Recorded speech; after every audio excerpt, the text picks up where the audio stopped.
Halo sahabatku, kembali lagi di channel kesayangan kita, Cerita Momo. Apa kabar kalian hari ini? Semoga selalu sehat dan bahagia ya. Hari ini, Momo punya satu cerita yang bakal bikin hati kalian panas dingin, emosi, tapi ujungnya dijamin puas banget. Judulnya, 20 menit terakhir sang tuan besar. Bayangkan, seorang istri yang sabar banget, tiap hari dihina, nggak berguna, sama suami dan mertuanya. Padahal dia menyimpan rahasia besar yang bisa membalikan keadaan dalam sekejap. Duh, pokoknya ini ceritanya gregetan abis. Cocok banget buat kalian yang suka lihat pembalasan dendam yang cantik dan elegan. Tapi, sebelum kita masuk ke dramanya, Momo minta dukungan kalian dulu dong. Jangan lupa tekan tombol jempol like-nya sekarang juga, dan pastikan kalian sudah subscribe biar nggak ketinggalan cerita seru lainnya. Terus, yuk kita absen dulu di kolom komentar. Tuliskan nama kalian, asal kota, dan ketik kata, hadir. Momo pengen tahu nih, sahabat Momo yang paling setia nonton dari kota mana aja? Yuk, ramaikan kolom komentarnya sekarang. Sudah siap melihat bagaimana 20 menit bisa mengubah nasib seseorang? Mari kita mulai ceritanya. Hei, kemana saja kau? Keluargaku sudah menunggu 1 jam tanpa makanan. Dasar wanita tak berguna, nggak bisa diandelin. Teriakan Ardan menggema di seluruh penjuru ruang makan mewah itu. Wajahnya merah padam, urat-urat lehernya menonjol menahan amarah yang meledak-ledak. Di sekeliling meja makan marmer yang panjang itu, duduklah kedua orang tua Ardan, Bu Rati dan Pak Anto, yang memasang wajah masam bercampur jijik.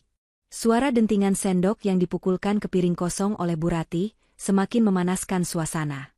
Wanita parubaya dengan perhiasan emas yang bergelantungan di leher dan lengannya itu, menatap sinis ke arah pintu depan. Ardan, istrimu itu niat tidak sih mengurus kita? Ibu sudah kelaparan dari tadi. Perut ibu sakit, mak ibu bisa kambuh kalau telat makan begini. Memang dasar menantu lelet, disuruh beli makan malam saja susahnya minta ampun. Keluh Bu Rati dengan nada manja yang dibuat-buat, sengaja memancing emosi anaknya agar semakin membara. Pak Anto ikut menimpali tanpa mengalihkan pandangan dari ponselnya. Ceraikan sajalah. Dan istri tidak becus begitu. Masa orang tua datang jauh-jauh malah disuruh puasa. Tidak punya sopan santun. Tepat saat hinaan itu terlontar, pintu depan terbuka. Rosiana melangkah masuk dengan napas sedikit terengah. Di kedua tangannya, ia menjinjing 4 kantong plastik besar berisi kotak-kotak makanan mewah dari restoran seafood terkenal di kota itu. Rambutnya sedikit berantakan tertiup angin, dan ada peluh di dahinya. Namun, anehnya, tidak ada raut ketakutan di wajahnya. Wajah itu tenang. Terlampau tenang untuk seseorang yang baru saja dimaki habis-habisan oleh suaminya sendiri. Belum sempat Rosiana meletakkan bungkusan itu di meja, Ardan sudah berdiri dan menyambar salah satu kantong plastik itu dengan kasar hingga nyaris robek. Dari mana saja kamu? Hah? Bentak Ardan tepat di depan wajah Rosiana. Bau parfum mahal Ardan menusuk hidung Rosiana, bercampur dengan aroma arogansi yang selama ini selalu ia rasakan. Aku suruh kamu beli makan 1 jam yang lalu. Jarak restoran ke sini cuma 15 menit. Kamu mampir kemana dulu? Pacaran? Atau sengaja mau bikin orang tuaku mati kelaparan? Rosiana menatap mata suaminya lurus-lurus. Dulu, tatapan itu akan diisi dengan air mata dan permohonan maaf. Dulu, Rosiana akan bersimpuh memohon ampun meski ia tidak salah. Tapi malam ini berbeda. Malam ini, ada kilatan dingin di mata Rosiana yang tidak disadari oleh Ardan, karena laki-laki itu terlalu sibuk dengan egonya. Maaf, Mas. Tadi antriannya sangat panjang karena malam minggu, jawab Rosiana datar. Suaranya tidak bergetar sedikit pun. Lagi pula, aku harus memastikan pesanan bapak dan ibu sesuai selera mereka, kan? Alasan. Bu Ratih mendengus keras. Ia merebut bungkusan makanan dari tangan Ardan, dan mulai membongkarnya dengan tidak sabar. Sudah, Ardan. Jangan ladeni dia dulu. Ibu sudah lapar sekali. Ayo kita makan. Bu Ratih membuka kotak kepiting saus padang dan udang bakar madu itu dengan rakus. Aroma lezat seketika memenuhi ruangan. Pak Anto pun langsung meletakkan ponselnya dan mengambil piring. Mereka makan dengan lahap, seolah-olah tidak makan berhari-hari, tanpa mempedulikan Rosiana yang masih berdiri mematung di ujung meja. Tidak ada satupun dari mereka yang menawari Rosiana makan, atau sekadar mengucapkan terima kasih. Bagi mereka, Rosiana hanyalah pelayan gratis yang kebetulan berstatus istri. Ardan duduk kembali, mengambil sendok dan mulai menyenduk nasi. Sambil mengunyah, ia kembali menatap Rosiana dengan pandangan merendahkan. "Ngapain kamu masih berdiri di situ kayak patung? Sana ke dapur. Bikin minum. Es jeruk buat ibu, kopi hitam buat bapak, dan teh manis buat aku. Cepat. Jangan lelet lagi kayak kura-kura," perintah Ardan dengan mulut penuh makanan. Rosiana mengangguk pelan. "Baik, Mas." Ia berbalik menuju dapur. Langkah kakinya terdengar ringan di lantai granit yang dingin. Sesampainya di dapur, Rosiana tidak langsung membuat minuman. Ia berdiri di depan wastafel, memutar keran air agar suaranya menyamarkan apa yang akan ia ucapkan. Ia menatap pantulan dirinya di kaca jendela dapur yang gelap. Sebulas senyum tipis terbit di bibirnya. Senyum yang menyiratkan kepuasan sekaligus rasa sakit yang mendalam. Ia melirik jam dinding yang tergantung di atas kulkas. Jarum jam menunjukkan pukul 19.40. "Makanlah yang banyak, Mas Ardan, Ibu, Bapak," gumam Rosiana lirih, nyaris tak terdengar. "Nikmatilah setiap suapan itu. Karena kalian tidak tahu, keterlambatanku tadi bukan karena antrian restoran." Jantung Rosiana berdegup kencang, bukan karena takut, melainkan karena adrenalin. Ia teringat apa yang baru saja ia lakukan selama 1 jam terakhir. Pertemuannya dengan pihak berwajib, penyerahan bukti-bukti transfer rekening gelap Ardan, dan tanda tangan terakhirnya di berkas kesaksian. Semuanya sudah selesai. Rosiana mengambil gelas-gelas kristal dari rak. Ia meracik minuman dengan gerakan santai, tidak terburu-buru seperti biasanya. Ia tidak peduli lagi jika Ardan akan berteriak memanggilnya karena terlalu lama. Di ruang makan, tawa Ardan dan kedua orang tuanya terdengar membahana. Mereka sedang menertawakan penampilan Rosiana yang menurut Bu Rati kampungan, dan tidak sebanding dengan kesuksesan Ardan. "Kamu itu terlalu ganteng dan kaya buat dia, dan harusnya kamu cari istri yang lebih berkelas, yang bisa diajak ke pesta bisnis," cibir Bu Rati di sela-sela makannya. "Tenang saja, Bu. Nanti kalau proyek besar bulan depan gol, aku akan pikirkan lagi soal status dia di rumah ini," jawab Ardan enteng, seolah Rosiana adalah barang bekas yang bisa dibuang kapan saja.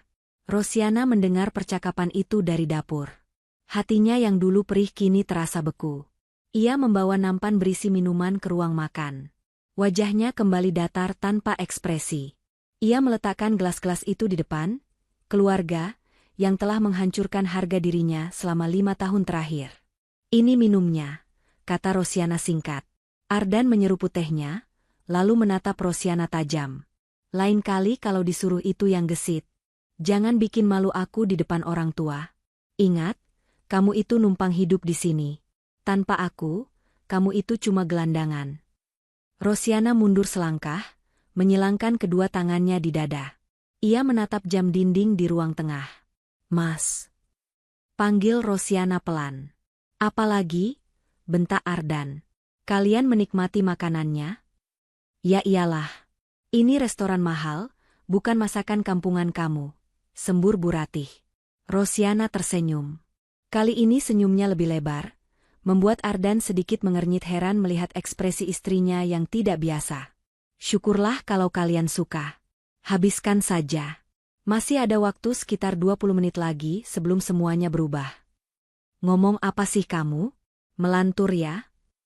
Ardan meletakkan sendoknya dengan kasar. 20 menit apanya?" Rosiana tidak menjawab. Ia hanya menatap suaminya dengan tatapan yang sulit diartikan, campuran antara rasa kasihan dan kemenangan. Dalam hati ia menghitung mundur. Waktu mereka sebagai tuan besar dan nyonya besar tinggal sebentar lagi. Dan Rosiana akan menonton kehancuran itu dari kursi barisan paling depan. Untuk memahami mengapa senyum kemenangan itu bisa terukir di bibir Rosiana malam ini, kita harus memutar waktu sedikit ke belakang. Kehidupan Rosiana di rumah megah Pilar 2 itu bukanlah kehidupan seorang nyonya besar, melainkan tak ubahnya seorang upik abu yang terjebak dalam sangkar emas. Setiap hari, matahari belum benar-benar terbit ketika Rosiana sudah harus bangun. Rutinitasnya selalu sama dan melelahkan. Ia harus menyiapkan air hangat untuk mandi Ardan, menyeduh kopi dengan takaran gula yang tidak boleh meleset sedikitpun, hingga memoles sepatu kerja suaminya sampai mengkilap seperti cermin. Tidak ada asisten rumah tangga di rumah seluas 500 meter persegi itu. Ardan selalu beralasan bahwa ia tidak suka ada orang asing di rumah. Padahal Rosiana tahu betul, suaminya itu pelit luar biasa jika menyangkut kenyamanan istrinya. Namun, Ardan tidak pernah segan menghamburkan uang untuk gengsinya sendiri. Siang harinya adalah waktu bagi sidak dari Bu Ratih. Mertuanya itu memang tidak tinggal serumah, tapi hampir setiap hari datang dengan alasan menengok anak kesayangannya. Namun, tujuan sebenarnya adalah mencari-cari kesalahan Rosiana. Lihat ini, Rosiana. Pernah suatu hari Bu Ratih menjerit histeris sambil menunjuk sudut bingkai foto di ruang tamu. Jari telunjuknya yang gemuk dan penuh cincin itu mengusap debu tipis yang nyaris tak terlihat mata telanjang. Kamu seharian ngapain saja di rumah? Tidur?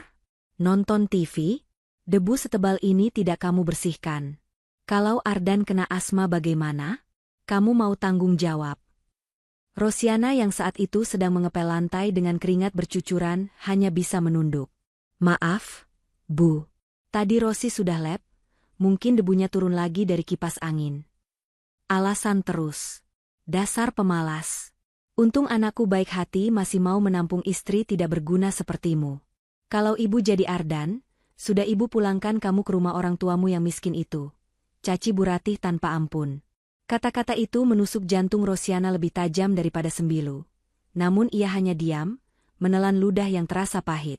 Penderitaan Rosiana tidak berhenti pada lelah fisik. Kekerasan finansial yang dilakukan Ardan jauh lebih menyiksa.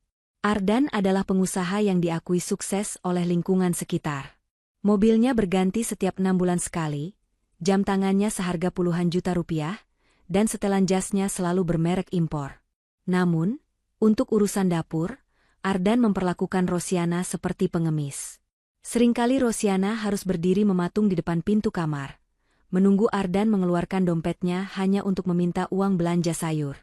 Mas, uang belanja minggu ini sudah habis. Harga cabai dan telur naik semua, ucap Rosiana hati-hati suatu pagi.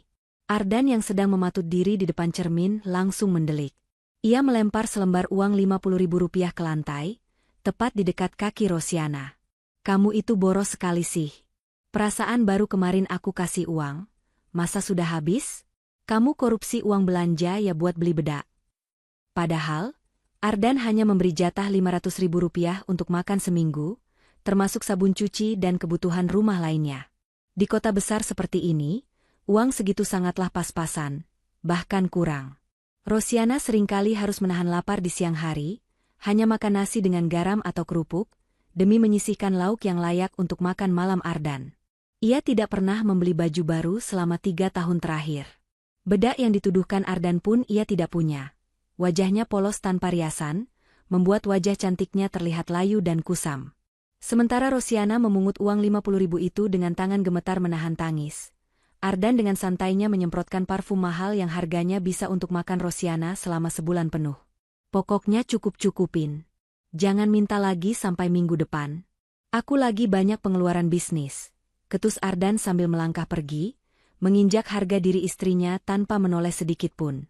Malam-malam Rosiana sering dihabiskan dengan menangis di kamar mandi, menyalakan keran air agar isak tangisnya tidak terdengar. Ia merasa terjebak. Ingin pulang ke rumah orang tua, namun ia tidak mau menjadi beban bagi ibunya yang sudah tua dan sakit-sakitan di kampung. Ingin bekerja, tapi Ardan melarang keras dengan alasan, istri harus di rumah melayani suami. Ia merasa buntu, seolah tembok-tembok rumah mewah itu perlahan menghimpitnya hingga mati. Namun, air mata itu perlahan mengering seiring berjalannya waktu. Rasa sedih berubah menjadi rasa curiga yang mendalam. Rosiana memang terlihat penurut dan diam, tapi ia tidak bodoh. Ia mulai memperhatikan kejanggalan demi kejanggalan.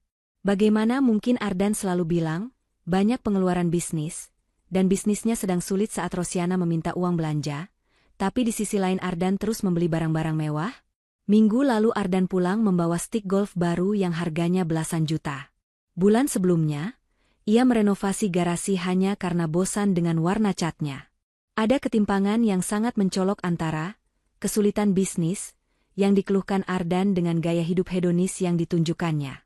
Rosiana mulai menyadari sesuatu. Suaminya bukan tidak punya uang. Suaminya hanya tidak mau memberikan uang itu kepadanya. Dan lebih dari itu, dari mana sebenarnya sumber uang Ardan yang seolah tidak ada habisnya itu? Usaha properti yang Ardan jalankan setahu Rosiana sedang lesu, banyak perumahan mangkrak. Lalu, dari mana uang tunai yang sering Ardan bawa dalam amplop coklat tebal itu? Rasa penasaran itu menjadi bahan bakar baru bagi Rosiana. Di balik sikap diam dan patuhnya saat disuruh Bu Ratih membersihkan setiap sudut rumah, Rosiana sebenarnya sedang melakukan pengamatan. Ia menjadi mata-mata di rumahnya sendiri. Setiap kali ia membersihkan ruang tamu, ia memasang telinga baik-baik saat Ardan menerima telepon dari kolega bisnisnya. Setiap kali ia merapikan jas Ardan, ia meraba saku-sakunya, mencari struk atau kertas yang tertinggal. Rosiana berhenti menangisi nasibnya. Ia sadar, air mata tidak akan mengubah Ardan menjadi suami yang baik, dan tidak akan membuat hati Bu Ratih menjadi lembut. Satu-satunya jalan keluar dari neraka ini bukan dengan memohon belas kasihan, melainkan dengan memegang kartu as yang bisa meruntuhkan kesombongan mereka. Dan tekad itu semakin bulat saat suatu sore, ketika membersihkan laci meja rias, Rosiana menemukan sebuah bon pembelian tas wanita seharga 20 juta rupiah. Tanggal pembeliannya baru 2 hari yang lalu. Itu bukan tas untuk Rosiana, dan jelas bukan untuk Bu Ratih yang selera warnanya norak. Itu untuk wanita lain. Saat itulah, Rosiana bersumpah di depan cermin yang memantulkan wajah lelahnya. Ia akan bertahan sedikit lagi. Ia akan menjadi istri bodoh yang mereka inginkan, sampai ia menemukan bukti yang cukup untuk menghancurkan mereka semua. Peran sebagai upik abu, ini akan ia mainkan dengan sempurna, sampai tiba waktunya ia membakar istana ini hingga rata dengan tanah. Kesempatan emas yang ditunggu-tunggu Rosiana, akhirnya datang pada suatu Selasa siang yang terik. Hari itu, Ardan sedang terburu-buru karena jadwal keberangkatannya keluar kota dimajukan. Ia panik mencari paspornya yang terselip, membolak-balik isi lemari, dan menghamburkan kertas-kertas di meja kerjanya. Setelah menemukan benda yang dicari, Ardan langsung menyambar koper dan berlari keluar rumah menuju mobil jemputan, meninggalkan pintu ruang kerjanya yang sakral itu sedikit terbuka. Biasanya, ruang kerja Ardan adalah area terlarang. Ardan selalu menguncinya rapat-rapat dan kuncinya selalu ia kalungkan di leher, atau disimpan di brankas kecil di kamarnya. Rosiana bahkan dilarang masuk untuk sekadar menyapu, kecuali di bawah pengawasan ketat Ardan. Banyak dokumen rahasia perusahaan. Otak udang sepertimu bisa menghilangkan kontrak miliaran kalau asal bersih-bersih. Begitu alasan Ardan selalu. Rosiana berdiri di depan pintu kayu jati yang kokoh itu.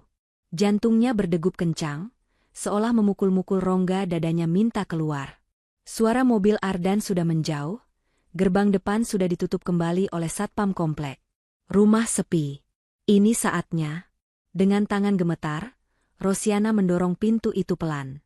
Engselnya yang terawat baik tidak mengeluarkan bunyi sedikit pun. Aroma ruangan itu langsung menyergap hidungnya. Bau kertas tua, tinta, dan asap rokok cerutu mahal yang biasa dihisap Ardan saat sedang merasa hebat. Ruangan itu berantakan sisa kepanikan Ardan tadi pagi. Kertas-kertas berserakan di lantai, laci-laci terbuka setengah. Rosiana melangkah masuk, kakinya terasa berat seakan ada timah yang menggelayuti. Ia tahu jika Ardan tiba-tiba kembali karena ada barang yang tertinggal, tamatlah riwayatnya. Tapi rasa penasaran dan dendam di dadanya jauh lebih besar daripada ketakutannya. Ia mulai memunguti kertas-kertas di lantai, berpura-pura merapikan jika sewaktu-waktu ada yang memergoki. Matanya dengan cepat memindai isi dokumen-dokumen itu. Awalnya hanya surat-surat tagihan kartu kredit yang angkanya fantastis, tagihan klub malam, dan bukti pembayaran hotel bintang 5. Hal-hal yang sudah ia duga, namun tetap menyakitkan. Namun, perhatian Rosiana teralihkan pada sebuah map merah tebal yang tergeletak pasrah di atas meja kerja yang mengkilap. Map itu bertuliskan, Proyek Lansia Sejahtera. Judul yang terdengar mulia, namun entah kenapa membuat bulu kuduk Rosiana meremang. Perlahan, ia membuka map tersebut. Lembar demi lembar ia baca. Matanya membelalak lebar, napasnya tercekat di tenggorokan. Ini bukan proyek sosial. Ini adalah daftar mangsa. Di dalam map itu terdapat ratusan fotokopi KTP dan kartu pensiun milik orang-orang tua. Ada nama Pak Sumardi, pensiunan guru SD. Ada Bu Aminah, janda veteran. Ada Pak Joko, mantan buruh pabrik. Di samping nama-nama itu, tertera nominal angka yang membuat kepala Rosiana pusing. 50 juta. 150 juta. Bahkan ada yang menyetor 300 juta rupiah. Rosiana menemukan sebuah brosur Dumi yang belum dicetak massal. Di sana tertulis janji manis. Investasikan uang pensiun Anda di perkebunan sawit plasma, bagi hasil 20% per bulan, terjamin aman dunia akhirat. Tangan Rosiana menutup mulutnya sendiri, menahan pekikan horor. Tidak ada perkebunan sawit. Rosiana tahu persis Ardan tidak pernah pergi ke Sumatera atau Kalimantan untuk urusan sawit. Ardan hanya pergi ke Bali atau Singapura untuk berfoya-foya. Uang pensiunan orang-orang tua itu, Ardan memakannya. Ardan merampok masa tua mereka. Ia membalik halaman berikutnya dan menemukan sebuah buku catatan kecil dengan tulisan tangan Ardan yang berantakan. Itu adalah buku kas, asli. Masuk, Pak Mulyono, 100 JT. Keluar, DP mobil sport, 80 JT. Masuk, Bu Surti, 50 JT. Keluar, hadiah ultah Sinta, 30 JT. Darah Rosiana mendidih. Rasa jijik merayapi seluruh tubuhnya. Uang yang selama ini dipakai Ardan untuk membeli mobil, membeli jam tangan, dan membelikan barang mewah untuk selingkuhannya, adalah uang darah dan keringat para lansia yang mungkin sekarang sedang harap-harap cemas menunggu hasil investasi bodong ini. Pantas saja Ardan selalu pelit padanya. Uang itu bukan uang berkah, dan Ardan mungkin takut, mengotori, rumah tangganya dengan uang haram, atau sekadar karena ia memang serakah hingga ke tulang sumsum. Biadab kamu, Mas. Desis Rosiana. Air mata kemarahan menetes di pipinya. Ia membayangkan wajah-wajah orang tua di fotokopi KTP itu. Mereka pasti mengumpulkan uang itu puluhan tahun, menahan lapar demi masa tua yang tenang, tapi Ardan merampasnya semudah membalik telapak tangan hanya demi gaya hidup fana. Rosiana sadar ia tidak bisa hanya diam dan menangis. Bukti ini terlalu kuat. Bukti ini bisa mengirim Ardan ke penjara untuk waktu yang sangat lama. Ia merogoh saku daster lusuhnya, mengeluarkan ponsel pintar butut yang layarnya sudah retak di pojok kiri. Ponsel itu adalah ponsel bekas Ardan 3 tahun lalu yang dihibahkan padanya. Meski kameranya tidak canggih, cukup untuk memotret tulisan di dokumen itu. Cekrek. Cekrek. Rosiana memotret setiap lembar penting dengan tangan gemetar namun fokus. Ia memotret daftar nama korban. Ia memotret aliran dana ke rekening pribadi Ardan. Ia memotret skema palsu investasi itu. Ia memastikan setiap huruf terbaca jelas. Setiap kali suara shutter kamera berbunyi, Rosiana merasa seolah sedang menancapkan paku ke peti mati suaminya. Rasa takutnya perlahan hilang, berganti dengan misi suci. Ia bukan lagi istri yang tak berguna. Ia adalah pemegang kunci kehancuran Ardan. Tiba-tiba, terdengar suara klakson mobil di depan pagar. Tubuh Rosiana menegang. Itu suara klakson mobil Ardan. Kenapa dia kembali secepat ini? Apakah penerbangannya dibatalkan? Atau dia sadar pintu ruang kerjanya terbuka? Panik melanda. Rosiana buru-buru menutup map merah itu dan meletakkannya kembali ke posisi semula. Sedikit miring di atas tumpukan kertas lain. Persis seperti ingatan fotografisnya merekam posisi awal tadi. Ia memungut kain lap yang tadi ia bawa sebagai alibi, lalu dengan cepat namun hati-hati melangkah mundur keluar dari ruangan. Baru saja ia menutup pintu ruang kerja dan bergeser ke arah ruang tamu, sambil berpura-pura mengelap meja vas bunga, pintu utama terbuka kasar. Ardan masuk dengan wajah kesal, diikuti oleh sopir taksi online yang membawa koper. Sialan, dompetku ketinggalan, umpat Ardan sambil berjalan cepat melewati Rosiana tanpa menoleh. Rosiana menahan napas, jantungnya seolah berhenti berdetak saat Ardan berjalan menuju ruang kerja. Ardan memutar gagang pintu, membukanya, lalu masuk ke dalam. Rosiana memejamkan mata, berdoa dalam hati. Tolong jangan sadar, tolong jangan sadar. Detik demi detik berlalu terasa seperti jam. Terdengar suara laci dibuka dan ditutup kasar. Lalu langkah kaki mendekat lagi. Ardan keluar sambil menenteng dompet kulit buayanya. Ia berhenti sejenak di depan Rosiana yang masih menunduk mengelap vas bunga yang sudah mengkilap. "Kamu ngapain di situ? Bengong aja kerjaannya," tegur Ardan ketus. Lagi bersihin debu vas, Mas," jawab Rosiana dengan suara dibuat seserak mungkin agar getaran ketakutannya tidak terdengar. Ardan mendengus, tidak curiga sama sekali. Baginya, Rosiana hanyalah ornamen rumah yang tidak punya otak. Tidak mungkin berani menyentuh wilayah kekuasaannya. "Jaga rumah. Awas kalau ada barang hilang." Ardan kembali melenggang pergi, masuk ke taksi online yang menunggunya. Setelah mobil itu benar-benar hilang dari pandangan, barulah Rosiana merosot duduk di lantai. Kakinya lemas seperti jeli. Ia mendekap ponsel butut di dadanya erat-erat. Di dalam benda retak itu, kini tersimpan senjata yang sangat mematikan. Rahasia kelam Ardan kini ada di genggamannya. Dan Rosiana berjanji, ia akan menggunakan senjata ini dengan sebaik-baiknya. Bukan sekarang, tapi nanti, di saat yang paling menyakitkan. Panas matahari siang itu terasa membakar kulit, seolah alam semesta ikut menghukum Rosiana yang sedang berjalan kaki menyusuri trotoar panas di pusat kota. Peluh membasahi punggungnya, membuat daster motif bunga yang sudah pudar warnanya itu menempel tak nyaman di kulit. Beberapa jam yang lalu, Bu Ratih menelepon dengan nada mendesak. Mertuanya itu mengeluh sakit pinggang dan bersikeras hanya cocok dengan obat herbal Tiongkok yang dijual di toko obat spesifik di dalam sebuah mall mewah di Jakarta Pusat. Bu Ratih tidak mau tahu bahwa jarak rumah ke sana sangat jauh, dan ia juga tidak mau mentransfer uang ongkos taksi. "Naik angkot saja. Jangan manja jadi istri. Hitung-hitung olahraga biar badanmu tidak melar." Begitu titah Bu Ratih yang tak bisa dibantah. Dengan sisa uang belanja yang ia koret-koret dari dompet, Rosiana berangkat. Ia menatap gedung mal megah di hadapannya dengan perasaan minder. Penampilannya yang lusuh, dengan sandal jepit yang tipis dan tas kain belanja pasar, sangat kontras dengan pengunjung mal yang wangi dan modis. Satpam di pintu masuk bahkan sempat menatapnya curiga sebelum akhirnya membiarkannya lewat. Rosiana berjalan menunduk, berusaha secepat mungkin mencapai toko obat di lantai dasar agar bisa segera pulang.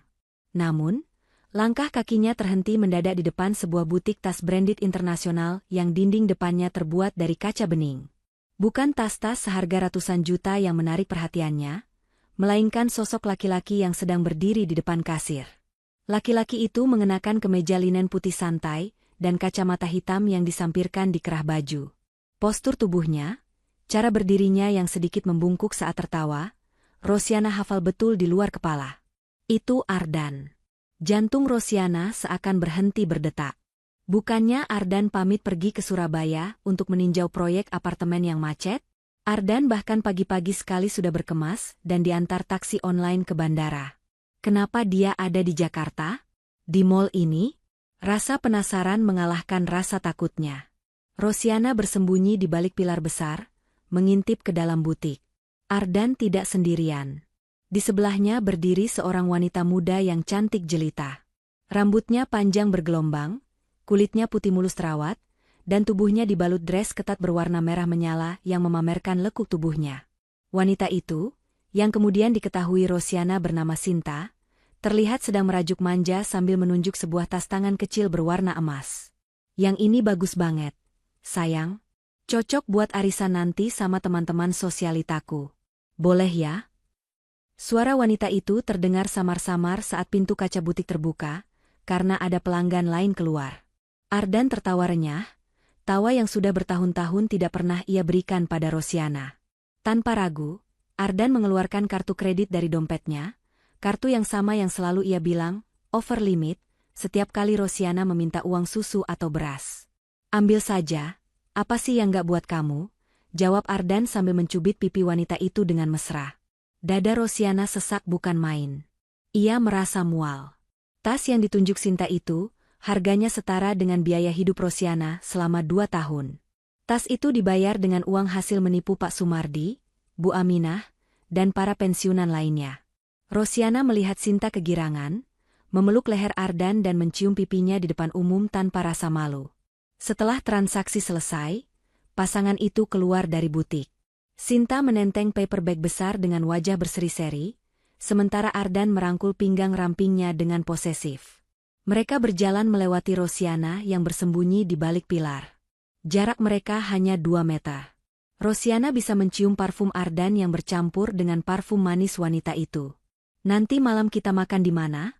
tanya Sinta manja. "Terserah kamu. Mau steak wagyu yang kemarin? Atau Japanese fine dining?" tawar Ardan lembut. "Wagyu aja deh." "Oh ya? Istri kamu yang di rumah nggak nyariin emangnya? Katanya kamu ke Surabaya." Rosiana menahan napas. Ia ingin mendengar jawaban suaminya. Ardan mendengus remeh. "Ah, si babu itu? Nggak bakal curiga dia. Otaknya nggak nyampe. Paling dia lagi sibuk ngepel atau nyuci baju. Biarin aja, dia itu gampang dikibulin. Yang penting kamu senang." Deh. Air mata yang sudah menggenang di pelupuk mata Rosiana mendadak surut, tergantikan oleh api amarah yang menyala hebat. Si babu. Itulah sebutan Ardan untuknya di depan gundiknya. 5 tahun pengabdiannya, kesabarannya merawat rumah, melayani mertua yang cerewet, semuanya hanya dianggap sebagai pekerjaan seorang babu yang gampang dibodohi.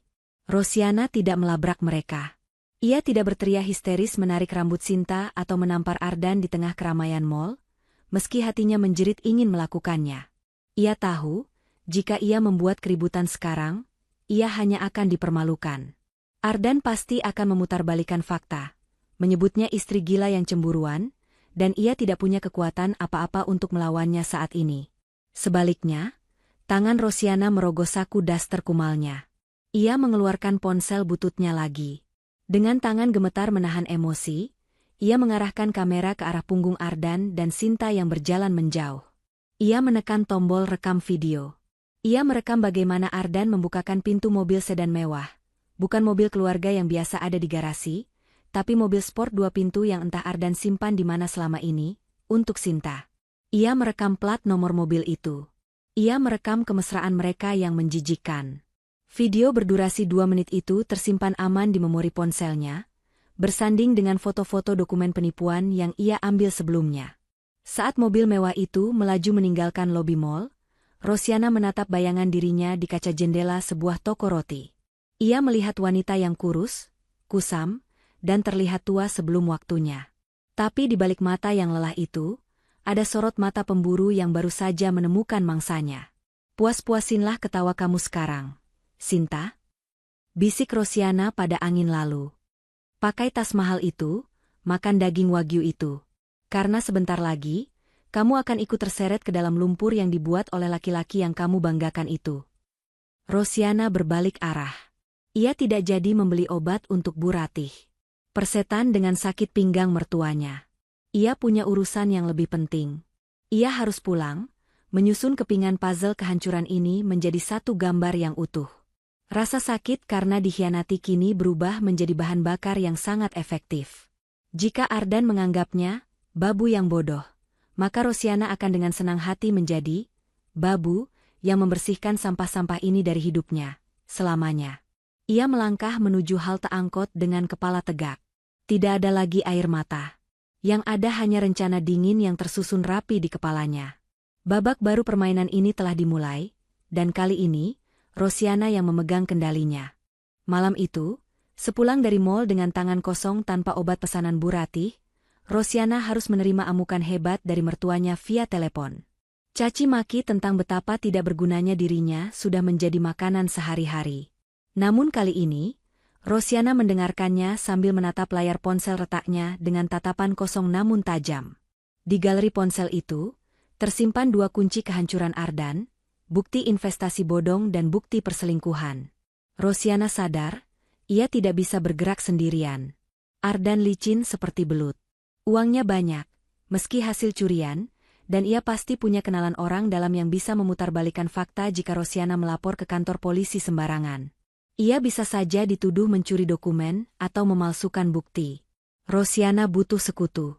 Seseorang yang memiliki suara lantang yang tidak bisa dibungkam oleh uang Ardan. Seseorang yang tidak takut. Ingatannya melayang pada masa kuliah dulu, sebelum ia menikah dan dipenjara oleh Ardan. Ia teringat sosok Bayu Pratama. Dulu, Bayu adalah mahasiswa aktivis yang paling vokal mendemo ketidakadilan. Sekarang, Rosiana sering melihat wajah Bayu di layar televisi sebagai jurnalis investigasi terkenal yang program beritanya ditakuti para koruptor. Mata Bayu, begitu nama segmen acaranya yang terkenal tajam menguliti kasus kriminal. Dengan sisa kuota internet yang menipis, Rosiana memberanikan diri mencari kontak Bayu lewat media sosial. Ia mengirim pesan singkat, ragu apakah pria sesukses Bayu masih mengingat teman lamanya yang kini hanyalah ibu rumah tangga lusuh. Bayu, ini Rosiana. Aku butuh bantuan. Ini soal hidup dan mati. Dan ini soal uang rakyat kecil yang dicuri. 5 menit kemudian, ponselnya bergetar. Balasan dari Bayu singkat namun melegakan. Besok jam 10 pagi. Di taman kota belakang stasiun lama. Aku ingat kamu, Rosi. Keesokan harinya, Rosiana berbohong pada Ardan, yang baru saja pulang dari perjalanan bisnis palsunya, bahwa ia harus ke pasar induk mencari bumbu dapur khusus pesanan Bu Ratih. Ardan yang sedang asyik chatting dengan Sinta hanya mengibaskan tangan menyuruhnya pergi tanpa banyak tanya. Pertemuan di taman kota itu berlangsung emosional.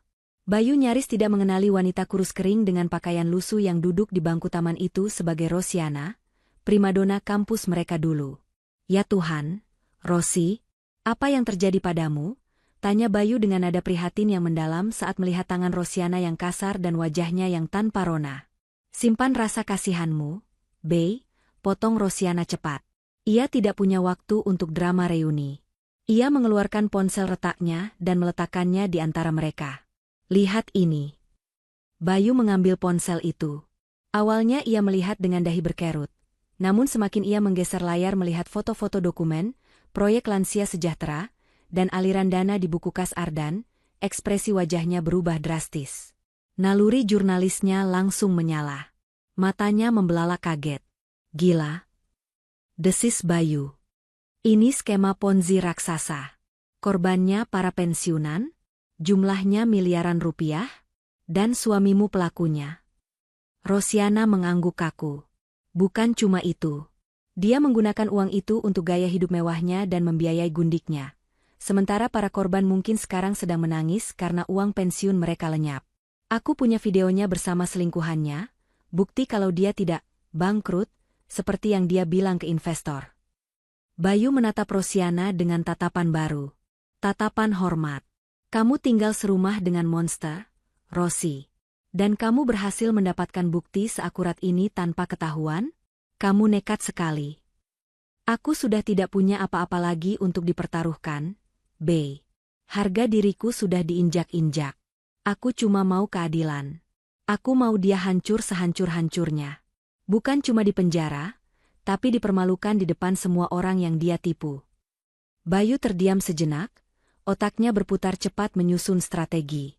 Sebagai jurnalis senior, ia tahu cara memainkan kartu ini. Dengar, Rosi. Bukti ini sudah lebih dari cukup untuk menyeretnya ke penjara. Tapi kalau kita lapor polisi sekarang secara diam-diam, Ardan punya peluang untuk kabur ke luar negeri atau menghilangkan aset sisanya sebelum penyitaan. Kita butuh efek kejut. Kita butuh operasi tangkap tangan yang disaksikan publik supaya dia tidak bisa berkutik. Maksudmu? Kapan Ardan akan mengumpulkan orang banyak? Atau kapan dia akan merasa paling aman dan sombong? Tanya Bayu. Rosiana teringat pembicaraan telepon Ardan yang ia curi dengar tadi pagi. Minggu depan. Dia mau mengadakan gala dinner di rumah. Katanya syukuran kesuksesan bisnis barunya sekaligus pamer ke keluarga besar dan kolega bisnisnya. Dia mengundang banyak orang kaya baru yang sepertinya akan jadi target penipuan selanjutnya. Bayu tersenyum miring. Senyum yang menyiratkan bahaya bagi Ardan. Sempurna. Itu panggung yang dia siapkan untuk kematiannya sendiri. Bayu mendekatkan wajahnya, berbisik serius. Rosi, kamu harus kembali ke rumah itu. Kamu harus berpura-pura tidak tahu apa-apa. Biarkan dia merasa menang. Biarkan dia merasa kamu masih istri bodoh yang penurut. Bantu dia siapkan pestanya. Buat dia terlena. Lalu, tepat di puncak acara itu, saat dia merasa di atas angin, timku dan polisi akan masuk. Kita akan siarkan penangkapannya secara live di televisi nasional. Biar seluruh Indonesia melihat wajah asli, sang tuan besar, itu. Rosiana merasakan getaran dingin merambat di punggungnya. Rencana itu terdengar mengerikan sekaligus sangat memuaskan. Tapi kamu harus janji satu hal, Rosi, tambah Bayu, menatap mata sahabat lamanya itu tajam. Minggu ini akan jadi minggu terberatmu. Ardan mungkin akan semakin kasar karena stres menyiapkan acara, atau semakin sombong. Kamu harus tahan. Jangan sampai bocor. Sedikit saja dia curiga, nyawamu bisa terancam. Dia bukan cuma penipu, dia kriminal yang terdesak. Rosiana mengepalkan tangannya kuat-kuat hingga kukunya memutih. Bayangan wajah Bu Ratih yang menghinanya, Ardan yang melempar uang ke muka, dan Sinta yang tertawa manja, berputar di kepalanya. Aku akan bertahan, Bey, jawab Rosiana dingin. Aku sudah bertahan di neraka selama 5 tahun.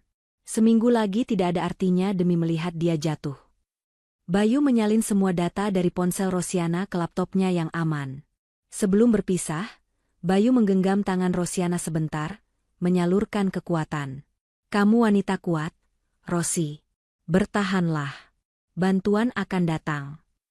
Rosiana pulang ke rumah dengan perasaan yang jauh berbeda. Jika sebelumnya ia merasa sendiri dan tak berdaya, kini ia merasa memiliki angkatan perang di belakangnya. Ia kembali masuk rumah mewah itu, menyambut Ardan yang sedang memarahinya karena pulang terlambat dari pasar, dengan kepala tertunduk patuh. Maaf, Mas. Tadi macet, ucap Rosiana lirih. Namun dalam hati, Rosiana berteriak lantang, marah-marahlah sepuasmu sekarang. Karena waktumu tinggal menghitung hari. Suasana di rumah mewah itu berubah menjadi hiruk-pikuk layaknya pasar yang sedang kebakaran. Sejak pagi buta, Ardan sudah berteriak-teriak membagikan perintah layaknya jenderal perang yang sedang mabuk kekuasaan. Rencana makan malam besar untuk merayakan ekspansi bisnis, palsunya benar-benar membuat Ardan kehilangan akal sehat. Ia ingin segalanya terlihat sempurna, mewah, dan mengintimidasi para tamu undangan, namun tentu saja, ia tidak mau mengeluarkan uang sepeser pun untuk menyewa jasa profesional. Baginya, ia memiliki budak gratis yang siap diperas tenaganya sampai kering. Rosiana. Dengar baik-baik, Rosiana. Jangan sampai ada satupun yang meleset. Ardan melemparkan secari kertas lusuh berisi daftar menu ke wajah istrinya yang sedang mengepel lantai. Kertas itu melayang jatuh tepat di air pel yang keruh. Rosiana memungut kertas basah itu dengan tangan gemetar. Tulisan cakar ayam Ardan tertera di sana.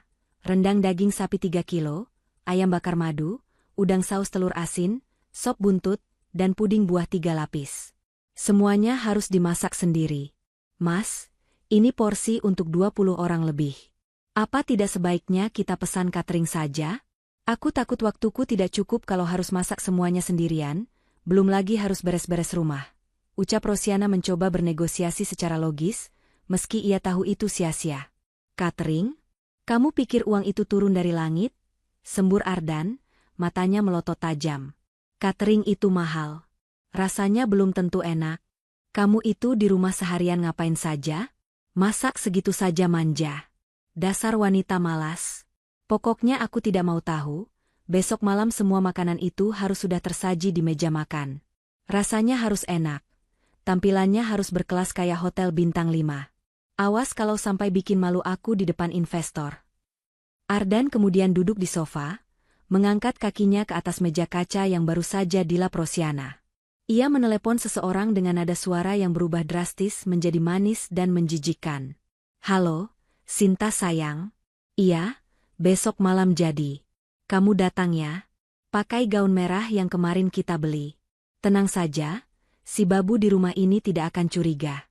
Aku kenalkan kamu sebagai sekretaris baruku. Iya, biar sekalian dia melayanimu. Lucu kan? Rosiana mendengar semuanya dari dapur. Tangannya yang sedang memegang pisau daging mengerat kuat pada gagangnya. Ardan benar-benar iblis. Ia tidak hanya menyuruh istrinya menjadi koki gratisan, tapi juga merencanakan penghinaan pamungkas dengan membawa gundiknya masuk ke dalam rumah, duduk di meja makan sebagai tamu kehormatan, sementara Rosiana harus melayaninya seperti pelayan restoran. Darah Rosiana mendidih. Namun ia menarik napas panjang, berusaha menenangkan detak jantungnya yang memburu. Sabar, Rosi. Sabar. Biarkan Sinta datang. Biarkan dia duduk di kursi paling nyaman. Biarkan dia ikut difoto oleh wartawan saat polisi menyeret mereka nanti, batin Rosiana menenangkan diri. Siang itu, Rosiana pergi ke pasar tradisional sendirian. Ia menyeret 2 kantong belanjaan super berat yang berisi daging, beras, dan sayuran. Bahunya terasa mau copot, telapak tangannya merah tergores plastik. Namun, ia tidak mengeluh. Setiap langkah kakinya yang berat diiringi dengan visualisasi kehancuran Ardan. Daging yang ia beli ini akan menjadi jamuan terakhir sebelum suaminya makan nasi cadong di penjara. Sesampainya di rumah, teror belum berakhir.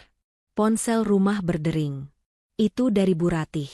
Rosiana, Ardan bilang besok ada acara besar ya? Awas kamu jangan bikin malu keluarga kami. Suara cempreng Bu Ratih langsung menyalak tanpa salam. Ibu mau kamu buatkan sambal goreng ati khusus buat ibu. Jangan pedas-pedas, potongannya harus dadu kecil-kecil, jangan sampai gosong. Ingat, teman-teman arisan ibu yang kaya raya juga bakal datang. Kamu dandan yang rapi sedikit, jangan kayak gembel. Tapi jangan terlalu menor juga, nanti dikira kamu nyonya rumahnya. Kamu itu cuma pendamping. Sadar diri. Baik, Bu. Ada lagi? Jawab Rosiana singkat. Oh ya, pastikan toilet tamu bersih dan wangi. Jangan sampai ada noda sedikit pun. Teman-teman ibu itu orang higienis, jijik kalau lihat kamar mandi kotor. Sikat sampai kinclong. Panggilan ditutup sepihak. Rosiana meletakkan gagang telepon dengan perlahan. Mereka semua memperlakukannya lebih rendah daripada kotoran di alas kaki. Mereka berpikir Rosiana tidak berdaya, terikat, dan bergantung pada mereka. Mereka tidak tahu bahwa pembantu yang mereka hina ini sedang memegang tombol pemicu bom waktu yang akan meledakkan kehidupan nyaman mereka. Malam itu, dapur rumah mewah itu mengepul penuh asap. Rosiana bekerja bak mesin. Ia mengiris bawang sambil menahan perih di mata, mengaduk rendang panas yang memercik ke tangannya, dan memanggang ayam hingga kulitnya melepuh terkena loyang panas. Ardan sudah tidur nyenyak di kamarnya yang ber-AC dingin, bermimpi tentang uang triliunan yang akan ia dapatkan dari calon korban barunya besok. Pukul 2 pagi, Rosiana baru selesai memasak. Ia menatap deretan panci dan wajan berisi makanan lezat itu. Ia merasa lelah luar biasa, tulang-tulangnya serasa remuk. Ia duduk bersandar di kabinet dapur yang dingin, memijat kakinya yang bengkak. Tiba-tiba ponsel butut di saku dasternya bergetar. Satu pesan masuk dari Bayu. Tim sudah siap. Kami akan standby di mobil van hitam di ujung jalan jam 7 malam besok. Pastikan semua target ada di ruang makan jam 7.30. Begitu kamu kasih kode, kami dobrak. Istirahatlah, Rosi. Besok adalah hari kemerdekaanmu. Membaca pesan itu, rasa lelah Rosiana seketika menguap. Senyum dingin kembali terukir di wajahnya yang berminyak dan kusam. Ia menatap pintu kamar tidur utama di lantai atas. Tidurlah yang nyenyak, Mas Ardan. Bermimpilah yang indah tentang jadi orang kaya. Karena besok, saat kamu bangun, mimpi itu akan berubah menjadi mimpi buruk yang tidak akan pernah berakhir. Bisik Rosiana. Ia bangkit berdiri, menyeka keringat di dahinya. Besok, rumah ini akan penuh dengan tamu. Ardan akan mengenakan jas terbaiknya. Sinta akan memakai gaun merahnya. Bu Ratih akan memakai semua emasnya. Dan Rosiana akan memakai topeng, istri bodohnya untuk terakhir kalinya, sebelum membukanya dan memperlihatkan siapa pemenang sesungguhnya. Panggung sandiwara sudah siap, dan sutradaranya adalah wanita yang mereka anggap tak berguna itu. Pagi hari di hari H acara besar itu, atmosfer di rumah Ardan terasa begitu mencekam, seolah ada badai besar yang sedang menahan napas sebelum menghantam. Matahari baru saja naik sepenggalah, namun Ardan sudah seperti cacing kepanasan. Ia mondar-mandir di ruang tamu, memeriksa setiap inci perabotan, memastikan tidak ada debu yang berani menempel. Jas mahalnya sudah digantung rapi di ruang tengah, siap dipakai untuk memukau para tamu yang akan menjadi mangsa investasi bodongnya. Sementara itu, Rosiana memanfaatkan kesibukan Ardan yang sedang memarahi tukang kebun tetangga, karena daun kering yang terbang ke halaman rumahnya, untuk menyelinap ke area servis di belakang rumah.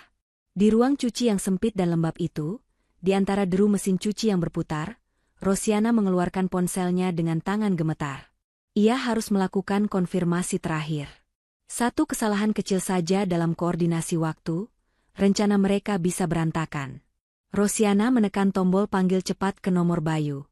Halo, suara Bayu terdengar berat dan serius di seberang sana. "Bey, dengar?" bisik Rosiana sambil matanya waspada menatap pintu penyekat dapur. Ardan mengubah layout acara. Dia memindahkan meja utama ke dekat kolam renang, bukan di ruang tengah. "Kamu harus memberitahu tim kameramen supaya posisi mereka tidak terhalang tembok pagar samping." "Oke, dicatat. Berarti kami akan masuk lewat gerbang samping garasi, bukan pintu depan. Kamu pastikan gembok gerbang samping itu tidak dikunci." "Ros," instruksi Bayu cepat. "Sudah aku atur. Kuncinya karatan, jadi alasanku nanti lupa mengunci karena..." Brak! Pintu ruang cuci didobrak dengan kasar hingga menghantam tembok. Rosiana terlonjak kaget, ponsel di tangannya nyaris terlepas. Di ambang pintu, berdiri Ardan dengan wajah merah padam dan napas memburu. Matanya menatap nyalang ke arah Rosiana dan ponsel yang digenggamnya. "Siapa itu?" bentak Ardan. Suaranya menggelegar mengalahkan suara mesin cuci. Jantung Rosiana seakan berhenti berdetak. Darah di wajahnya surut seketika. Ia tertangkap basah. Ardan melangkah lebar, mendekatinya dengan ancaman yang nyata di setiap gerakannya. Sebelum Rosiana sempat menyembunyikan ponselnya, tangan kekar Ardan sudah lebih dulu menjambak rambut panjang Rosiana, menarik kepalanya ke belakang dengan kasar. "Aduh, Mas, sakit." Pekik Rosiana refleks memegang tangan suaminya, berusaha mengurangi rasa sakit di kulit kepalanya. "Kamu telepon siapa?" "Hah?" bisik-bisik di belakang rumah kayak maling. Ardan mendekatkan wajahnya ke wajah Rosiana, matanya memicing penuh curiga. "Kamu punya simpanan ya? Kamu selingkuh?" "Ngaku." Tuduhan itu begitu menggelikan sekaligus menyakitkan. Ardan, laki-laki yang tidur dengan wanita lain dan menghabiskan uang istri orang lain, kini menuduh Rosiana yang setia berselingkuh hanya karena satu panggilan telepon. Ironi yang memuakkan. Namun, di detik genting itu, otak Rosiana bekerja dengan kecepatan kilat. Ia tidak boleh panik. Ia tidak boleh terlihat cerdas atau licik. Ia harus menjadi Rosiana yang Ardan kenal. Bodoh, takut, dan tidak berdaya. Rosiana membiarkan air matanya menetes, memasang wajah paling memelas dan ketakutan yang ia bisa. "Ampun, Mas. Sakit." Rintih Rosiana. Aku cuma telepon Kang Asep tukang sayur." "Tukang sayur?" Ardan melonggarkan jambakannya sedikit, tapi belum melepaskannya. "Jangan bohong kamu. Ngapain telepon tukang sayur bisik-bisik begitu?" "Itu, Mas." Rosiana tergagap, sengaja membuat dirinya terdengar bodoh. "Si Kang Asep itu salah bawa pesanan ibu. Ibu kan pesan jeruk santang yang manis buat tamu nanti malam, tapi Kang Asep malah bawa jeruk nipis sekilo. Aku takut Mas marah kalau tahu ada kesalahan, makanya aku telepon dia diam-diam minta tukar sebelum Mas tahu. Sumpah, Mas cuma masalah jeruk." Rosiana menyodorkan ponselnya yang layarnya sudah ia matikan dengan cepat tadi. "Kalau Mas nggak percaya, telepon balik saja. Namanya, Kang Sayur Pasar, di situ." Ardan menatap istrinya dengan tatapan menyelidik, lalu beralih menatap layar ponsel retak itu dengan jijik. Ia melepaskan jambakannya dengan kasar, membuat tubuh Rosiana terhuyung menabrak mesin cuci. "Dasar perempuan udik," umpat Ardan, meludah ke lantai. "Urusan jeruk saja pakai drama sembunyi-sembunyi. Aku kira kamu punya otak buat selingkuh. Ternyata otakmu isinya cuma sayuran busuk. Bikin kaget saja." Ardan merasa lega sekaligus semakin meremehkan istrinya. Baginya, Rosiana terlalu tolol untuk bisa mengkhianatinya.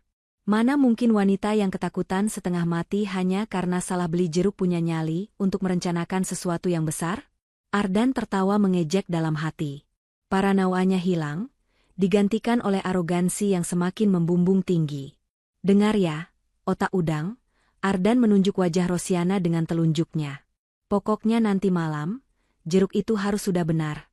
Kalau sampai tamu-tamu komplain makanannya asem, kamu yang aku bikin jadi jus jeruk. Ngerti?" "Iya, Mas. Ngerti." "Maaf Mas." Rosiana mengangguk-angguk cepat sambil memegangi kepalanya yang berdenyut nyeri. Sana lanjut kerja. Jangan main HP terus. HP butut begitu saja gaya-gayaan. Ardan berbalik badan dan melenggang pergi meninggalkan ruang cuci, kembali ke dunianya yang penuh ilusi kehebatan. Setelah punggung Ardan menghilang di balik pintu, Rosiana merosot ke lantai. Kakinya lemas bukan main.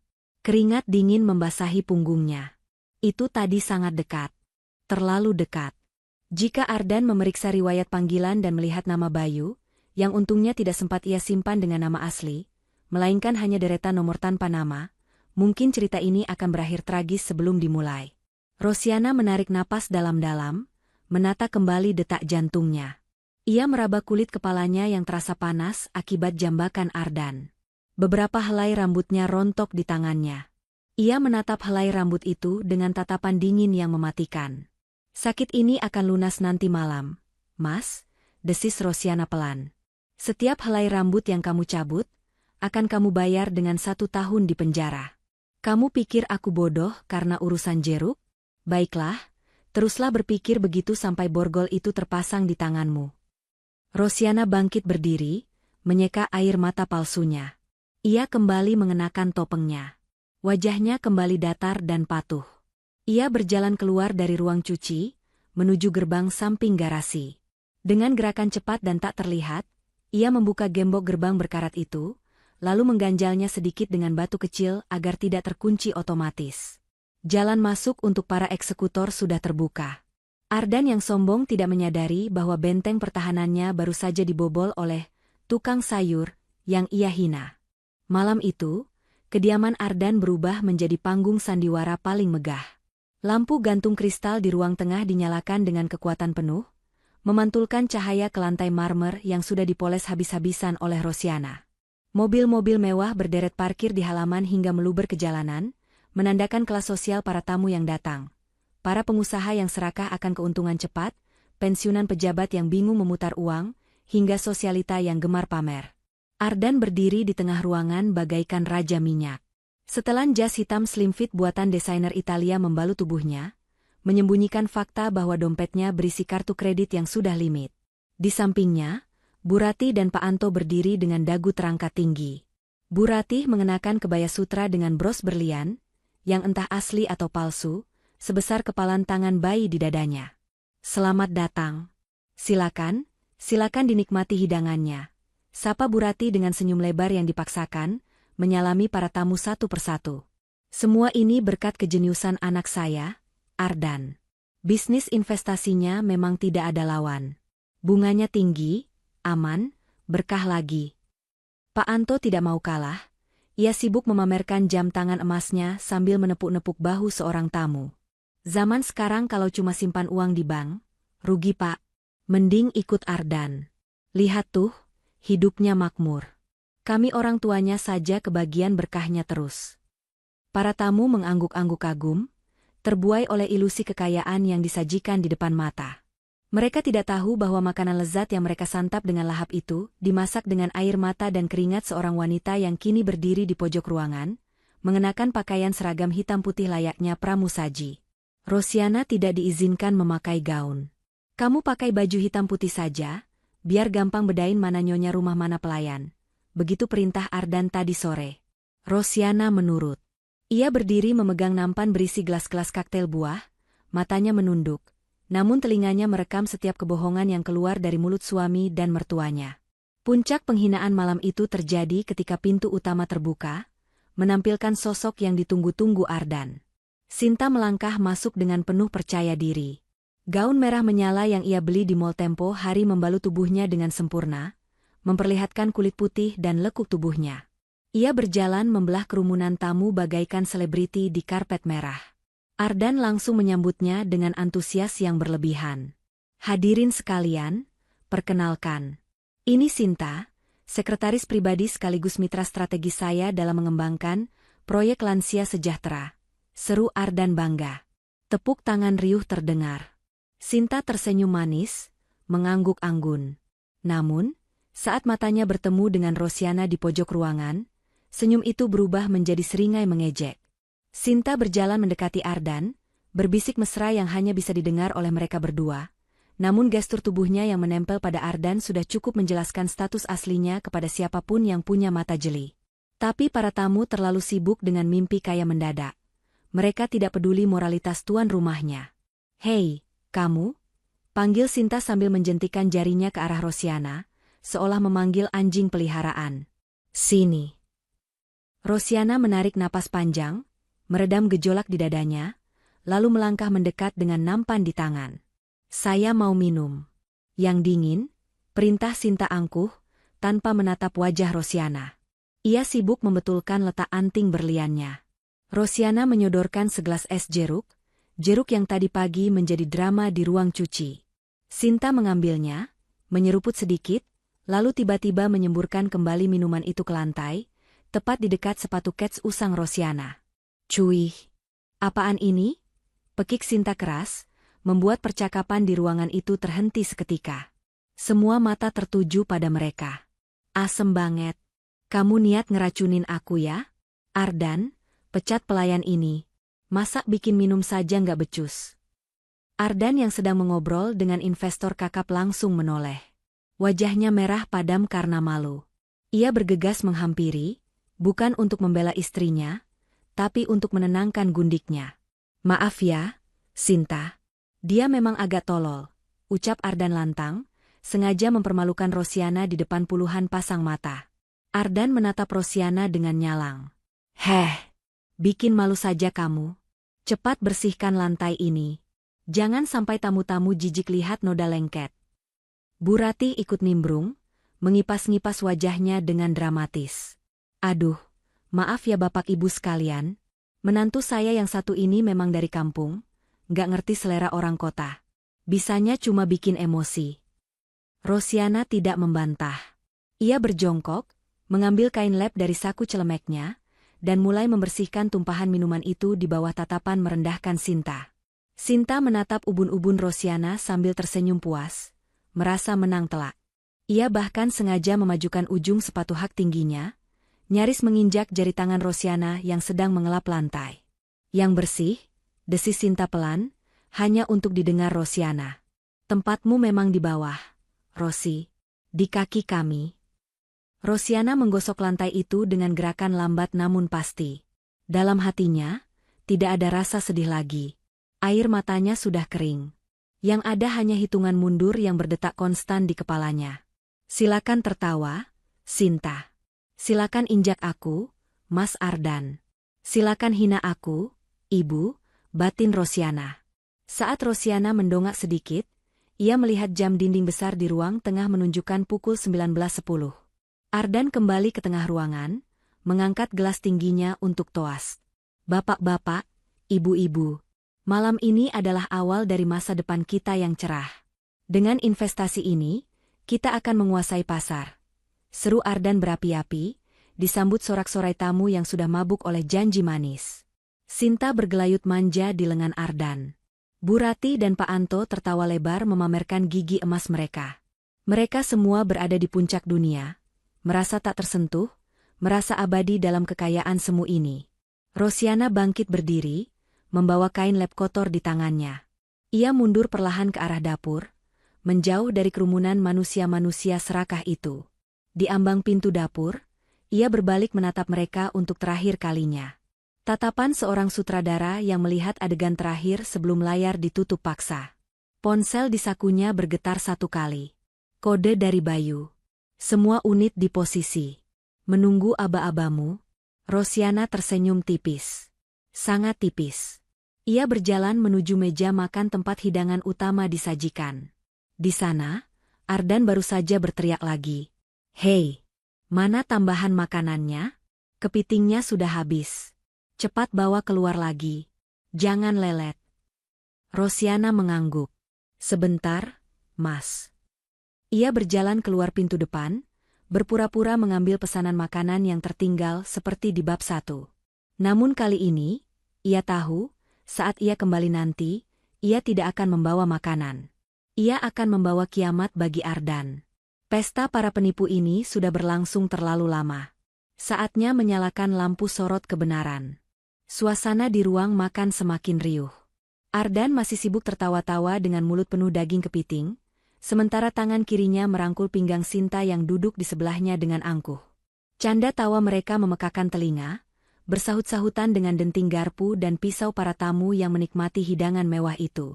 Rosiana meletakkan nampan berisi tambahan kepiting saus padang di meja dengan sedikit hentakan. Suara piring beradu dengan meja marmer, membuat beberapa tamu menoleh. "Pelan-pelan dong.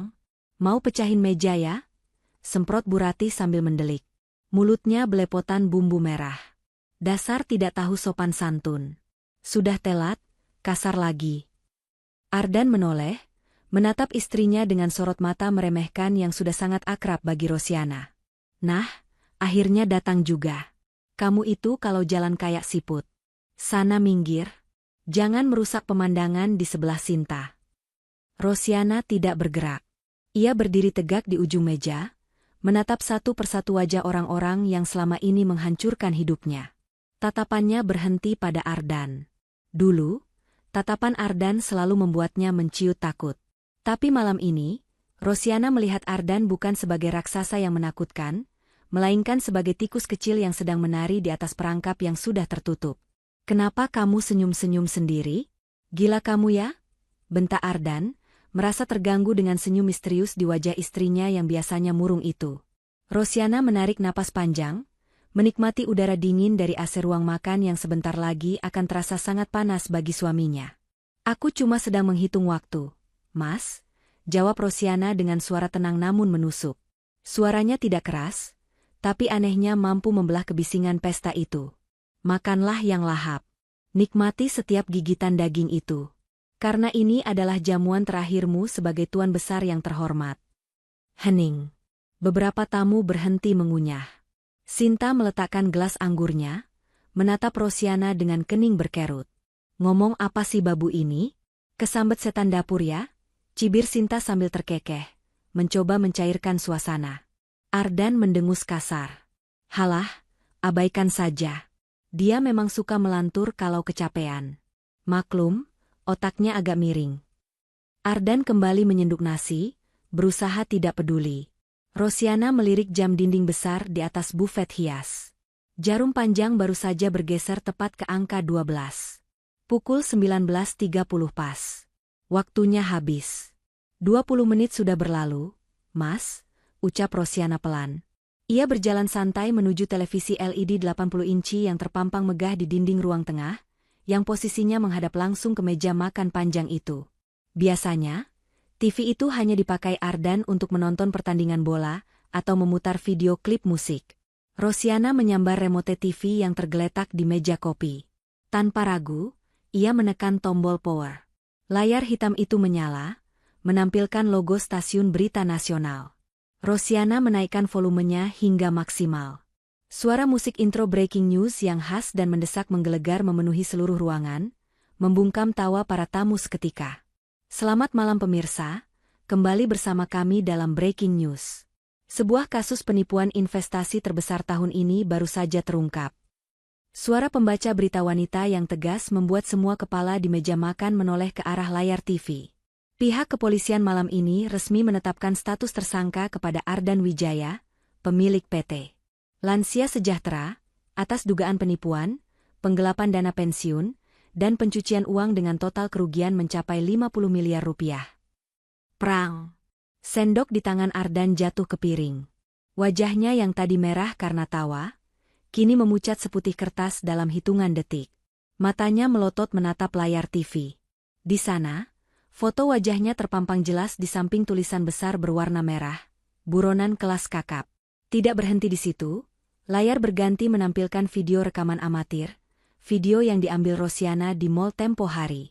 Video itu memperlihatkan Ardan sedang membelikan tas mewah untuk Sinta, sementara suara narator berita menjelaskan, tersangka diduga menggunakan uang para korban untuk gaya hidup hedonis dan membiayai wanita simpanannya, sementara para korban yang mayoritas lansia mengalami kesulitan ekonomi. Sinta menjerit kecil, menutup wajahnya dengan kedua tangan karena wajahnya terpampang jelas di televisi nasional sebagai wanita simpanan. Para tamu undangan mulai kasakusuk, kepanikan mulai menjalari ruangan itu seperti api yang menyambar bensin. Itu bohong, teriak Ardan dengan suara bergetar. Ia berdiri, menunjuk-nunjuk TV. Itu fitnah. Siapa yang bikin berita itu? Aku tuntut kalian semua. Namun, teror sesungguhnya baru dimulai. Di layar TV, tampilan berubah menjadi laporan langsung dari lapangan. Wajah Bayu Pratama, sang jurnalis investigasi terkenal, muncul di layar dengan latar belakang yang sangat familiar bagi semua orang di ruangan itu. Bayu berdiri di depan gerbang hitam yang tinggi. Di belakangnya, terlihat lampu rotator mobil polisi yang berkedip-kedip biru dan merah. Ya, saya Bayu Pratama melaporkan langsung dari lokasi kejadian. Saat ini, saya berada tepat di depan kediaman tersangka Ardan Wijaya di kawasan elit Jakarta Selatan. Berdasarkan informasi dari orang dalam yang menjadi saksi kunci, tersangka saat ini sedang mengadakan pesta mewah di dalam rumahnya, ironisnya menggunakan uang hasil kejahatan tersebut. Bayu menatap lurus ke kamera, seolah-olah sedang menatap langsung ke mata Ardan yang berdiri gemetar di ruang makan. Pihak kepolisian sudah mengepung lokasi dan akan segera melakukan penggerebekan paksa. Tidak ada jalan keluar bagi Ardan Wijaya dan komplotannya. Bu Ratih langsung lemas dan merosot dari kursinya, nyaris pingsan. Pak Anto memegangi dadanya, napasnya sesak. Para tamu undangan, yang sebagian besar adalah calon korban investasi Ardan, langsung berdiri dengan wajah murka. Ardan, apa maksudnya ini? Teriak salah satu tamu yang merupakan pejabat daerah. Uang 500 juta saya yang kemarin saya transfer, itu kamu pakai buat apa? Buat beli tas perempuan ini? Suasana pesta yang mewah berubah menjadi neraka dalam sekejap. Para tamu mulai melempar serbet dan gelas ke arah Ardan. Ardan mundur teratur, wajahnya basah oleh keringat dingin. Ia menoleh ke kiri dan kanan, mencari jalan keluar, tapi ia sadar rumahnya sudah dikepung. Tiba-tiba, pandangan Ardan terkunci pada sosok Rosiana. Istrinya itu masih berdiri di samping TV, memegang remote dengan tenang. Tidak ada kepanikan di wajah Rosiana. Justru sebaliknya, wanita itu terlihat sangat damai. Ia tersenyum, lalu meletakkan remote itu perlahan di meja. Ardan sadar seketika. Kamu. Desis Ardan, suaranya parau penuh kebencian dan ketidakpercayaan. Kamu. Orang dalam, itu kamu? Rosiana mengangguk pelan. Siapa lagi? Mas? Kang Asep tukang sayur? Sindirnya tajam, mengulang alibi yang ia pakai tadi pagi. Aku sudah bilang, aku memang tidak bisa diandalkan untuk menutupi kejahatanmu. Tapi aku sangat bisa diandalkan untuk menghancurkanmu. Dasar istri durhaka. Ardan meraung, tangannya meraih pisau daging di meja makan dan berlari menerjang ke arah Rosiana. Amarahnya sudah menutupi akal sehatnya. Ia ingin membungkam senyum kemenangan di wajah istrinya itu. Ardan, jangan, jerit Bu Ratih histeris. Tapi sebelum ujung pisau itu sempat menyentuh kulit Rosiana, suara dentuman keras terdengar dari arah pintu depan dan pintu samping. Brak! Pintu utama didobrak hingga engselnya lepas. Pintu kaca samping pecah berantakan. Puluhan polisi berseragam lengkap dengan senjata laras panjang, menyerbu masuk ke dalam ruang makan yang megah itu. Angkat tangan. Jangan bergerak. Jatuhkan senjata. Teriakan polisi menggema, memantul di dinding-dinding rumah mewah itu. Ardan terkejut, langkahnya terhenti. Pisau di tangannya terlepas, jatuh berdenting di lantai marmer, sama seperti jatuhnya harga dirinya malam itu. Rosiana tidak bergeming sedikitpun meski Ardan sempat berlari ke arahnya dengan pisau. Ia tahu suaminya tidak akan sempat menyentuhnya. Bayu sudah menjamin keselamatannya. Kini, di tengah kekacauan, di antara jeritan Sinta yang histeris dan tangisan Bu Ratih yang meraung-raung, Rosiana melangkah mundur, duduk dengan anggun di sofa tunggal yang empuk. Ia menyilangkan kakinya, mengambil secangkir teh yang masih hangat milik salah satu tamu, dan menyesapnya pelan. Matanya menatap lurus ke depan, menyaksikan suaminya diringkus paksa oleh 3 orang polisi hingga wajahnya menempel ke lantai. Pesta sudah usai. Dan Rosiana adalah satu-satunya penonton VIP yang menikmati pertunjukan penutup ini. Kekacauan di ruang makan itu mencapai puncaknya. Apa yang seharusnya menjadi malam penobatan Ardan sebagai raja bisnis, kini berubah menjadi panggung eksekusi sosial yang disaksikan jutaan pasang mata di seluruh Indonesia. Polisi bergerak cepat dan taktis. Dalam hitungan detik, tangan Ardan yang biasanya hanya memegang gelas anggur atau setir mobil mewah, kini terjerat dinginnya borgol besi. Ia meronta, berteriak-teriak soal hak asasi dan pengacara, namun petugas tidak peduli. Wajah sombongnya kini berlumuran keringat dingin dan air mata ketakutan. "Lepaskan saya. Kalian salah tangkap. Saya ini korban fitnah," teriak Ardan serak, matanya liar mencari celah untuk kabur, namun sia-sia. Di sudut lain, Sinta menjerit histeris saat seorang polisi wanita memegangi lengannya. Gaun merah mahalnya yang tadinya menjadi simbol kemenangan, kini kusut dan ternoda tumpahan makanan. "Jangan sentuh saya. Saya tidak tahu apa-apa. Saya cuma diundang," pekik Sinta, air matanya melunturkan maskara tebalnya hingga wajahnya tampak mengerikan. "Ardan. Bilang sama mereka aku nggak terlibat." "Ardan?" Namun Ardan bahkan tidak menoleh padanya. Laki-laki itu terlalu sibuk meratapi nasibnya sendiri. Pemandangan paling menyedihkan justru datang dari Bu Ratih dan Pak Anto. Pasangan tua yang selama ini membusungkan dada karena kekayaan anak mereka, kini tampak kerdil. Pak Anto terduduk lemas di kursi dengan wajah pucat pasi, sementara Bu Ratih menangis meraung-raung di lantai, memegangi kaki seorang polisi. "Pak, tolong Pak, kami orang tua baik-baik. Kami nggak tahu anak kami nipu. Jangan bawa kami ke penjara, Pak. Saya punya darah tinggi, Pak," rengek Bu Ratih.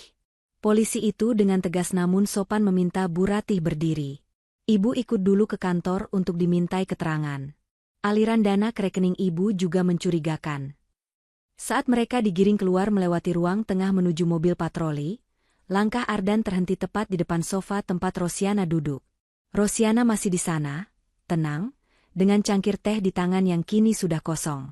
Polisi yang memegangi Ardan memberi jeda sejenak, seolah memberi waktu untuk adegan perpisahan suami istri yang tragis ini. Ardan menatap Rosiana. Tidak ada lagi sorot mata meremehkan. Yang ada hanya tatapan nanar, campuran antara kebencian mendalam dan rasa tak percaya bahwa wanita, bodoh, inilah yang menghancurkan hidupnya. "Kenapa, Ros?" tanya Ardan lirih, suaranya bergetar hebat. "Aku suamimu. Kenapa kamu tega menjebakku seperti ini? Kamu makan dari uangku, kamu tinggal di rumahku." Rosiana meletakkan cangkirnya perlahan di meja. Ia berdiri, menatap mata suaminya lurus-lurus. Tatapannya dingin, menusuk hingga ke tulang sumsum Ardan. "Tega, Mas?" Rosiana tersenyum miris. "Apa kamu tanya soal tega saat kamu membiarkan orang tuamu menghinaku setiap hari? Apa kamu tanya soal tega saat kamu bersenang-senang dengan wanita lain pakai uang hasil curian, sementara aku harus mengemis uang belanja sayur? Apa kamu tanya soal tega pada Pak Sumardi dan ratusan lansia lain yang uang pensiunnya kamu makan?" Rosiana melangkah maju satu langkah, mendekatkan wajahnya ke telinga Ardan. "Aku tidak menjebakmu, Mas. Aku hanya menyalakan lampu agar semua orang bisa melihat kotoran yang kamu sembunyikan. Kamu bilang aku wanita tak berguna, kan? Nah, sekarang lihat, wanita tak berguna inilah yang mengirimmu ke tempat yang pantas." Ardan terdiam, lidahnya keluh. Kata-kata itu menamparnya lebih keras daripada pukulan fisik manapun. "Bawa dia, Pak," ucap Rosiana dingin kepada polisi. Saat Ardan diseret paksa keluar pintu, Bu Ratih yang berjalan di belakangnya mencoba meraih tangan Rosiana. Wajah mertuanya itu kini penuh air mata buaya.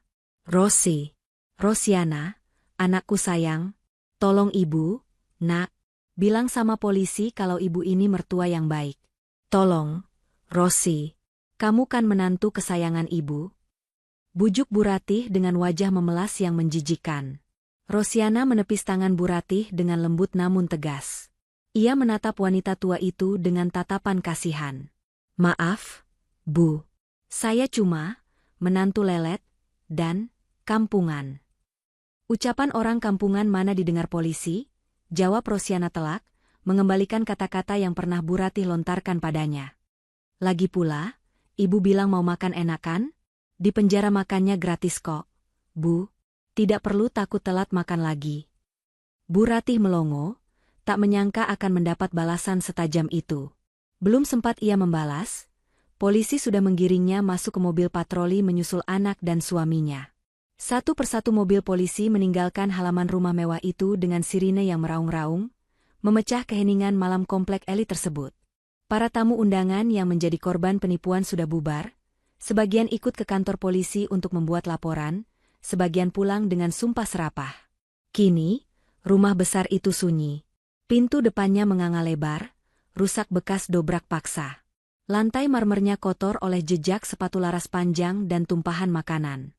Rosiana berdiri di tengah ruang tamu yang porak-poranda. Ia memandang sekeliling. Dulu, rumah ini adalah penjara baginya. Dinding-dinding ini menyimpan gema caci maki dan tangisannya setiap malam. Tapi malam ini, udara di dalam rumah terasa berbeda. Terasa ringan. Terasa bebas. Seseorang melangkah masuk dari pintu depan. Itu Bayu. Kamera dan krunya sudah menunggu di luar. Bayu menghampiri Rosiana, menatap sahabatnya itu dengan bangga. "Sudah selesai, Ros," kata Bayu pelan. "Ardan dan keluarganya akan dijerat pasal berlapis. Sinta juga kena pasal penadah. Aset-aset ini akan disita negara untuk mengganti rugi para korban. Kamu akan kehilangan tempat tinggal ini." Rosiana tersenyum lega. Senyum yang tulus, bukan senyum sinis seperti sebelumnya.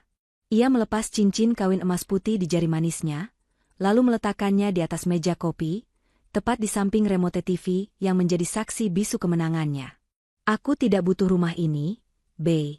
Rumah ini dibangun di atas air mata orang lain. Aku tidak sudi tinggal di sini barang sedetik pun lagi," jawab Rosiana mantap. "Terus, kamu mau kemana sekarang?"